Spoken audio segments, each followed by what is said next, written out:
kwento ay tablet. Ang mga tauhan ng kwento ay si Nanay Lina, Tatay Lito, Kuya Lino, Ate Lilia at ang bunsong anak si Lily. Ang tagpuan ay nasa bahay nila. Isang araw habang niluluto si Nanay Lina ng sinigang na baboy, lumapit ang bunsong anak si Lily, ang bunso sa pamilya Gonzales. Nanay, nakita niyo po ba ang tablet? Aba, wala! Itanong mo ito sa tatay mo. Asa labas ang tatay mo nang wawalis? At lumabas siya. Tay, nakita niyo po ba yung tablet? Wala, anak.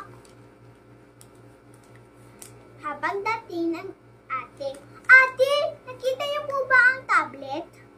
Wala rin. Wala rin eh.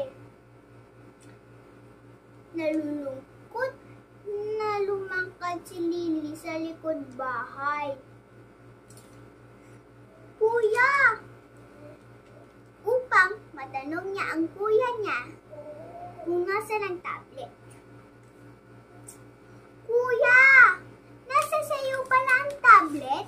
Nagulat si Lily na nasa kuya niya ang tablet. Oo, ginamit ko lang para sa assignment ko. Hindi sana, napaalam ka muna sa akin. Sorry, isusuli ko na. Kahit siyang Rosan niyang tablet na hiniram ko. At hindi din yan sa akin. Kahit siyang Rosan yan. Tara! Tara!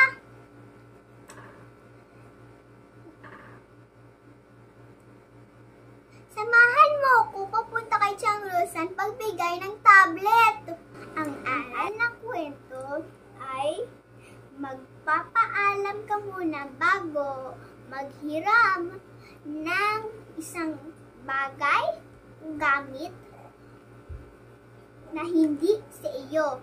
At iingatan mo yon para hindi masira ang hindi sa iyo. Yun lang po ang kwento ko na may aral. Bye-bye!